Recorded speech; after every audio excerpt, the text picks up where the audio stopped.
Chittagong press club একটা ঐতিহ্যবাহী প্রতিষ্ঠান। এই প্রতিষ্ঠানকে আপনারা আপনাদের ভুল বোঝাবুঝি দূর করে এক জায়গায় দাঁড় করবেন, আমি আপনাদেরকে সহযোগিতা করব। এক। দুই হচ্ছে যে আমাদের গত অর্ধ শতাব্দীর বাংলাদেশের অভিজ্ঞতা হয়েছে যে এই দেশের সংকটের একটা বড় কারণ হচ্ছে যে আমরা এই রাষ্ট্রকে একটা প্রাতিষ্ঠানিক কাঠামোতে দাঁড় করতে পারি নাই। যখন এই প্রতিষ্ঠানের চাইতে ব্যক্তির ক্ষমতা বাড়ে তাহলে প্রতিষ্ঠান কিন্তু চলে না, কারণ প্রতিটা ব্যক্তিরই কিন্তু আয়ু খুব ক্ষণস্থায়ী, তার ক্ষমতাও কিন্তু খুব ক্ষণস্থায়ী।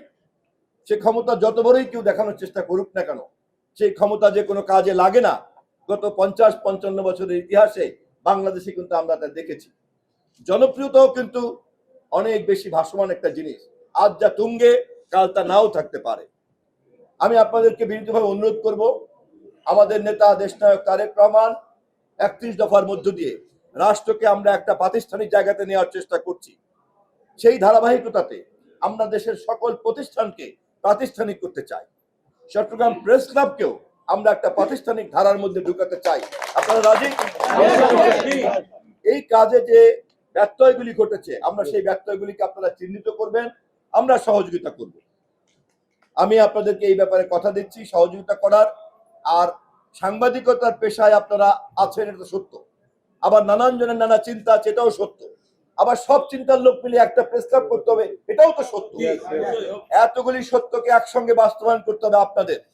আমি মন্ত্রী হিসাবে যেহেতু দীর্ঘদিনের একজন রাজনৈতিক কর্মী, আমি আপনাদের একজন বন্ধু হিসাবে কাজ করব সবাইকে। একই কথা আমি প্রেস ক্লাবে বলে এসেছি, আপনাদেরকেও বললাম। আমি অনতি বিলম্বে এই চট্টগ্রামের মুরব্বী, আমাদের সকলের নেতা, আমার রাজনীতির অত্যন্ত গুরুত্বপূর্ণ নেতা মুরব্বী জনাব আমির খসরু মাহমুদ চৌধুরীর সঙ্গে পরামর্শ করে আপনাদের মধ্য থেকে গ্রহণযোগ্য নেতৃত্বের একটা প্রতিনিধিদেরকে ঢাকায় ডাকবো, সকল সমস্যার সমাধান ইনশাআল্লাহ আমরা বের করব। আপনারা আমাকে যে অভিনন্দন দিলেন এবং প্রেস দিলেন, আপনাদের সকলকে সেই ব্যাপারে কৃতজ্ঞতা জানিয়ে বিদায় নিচ্ছি। প্রশাসন বসে আছে।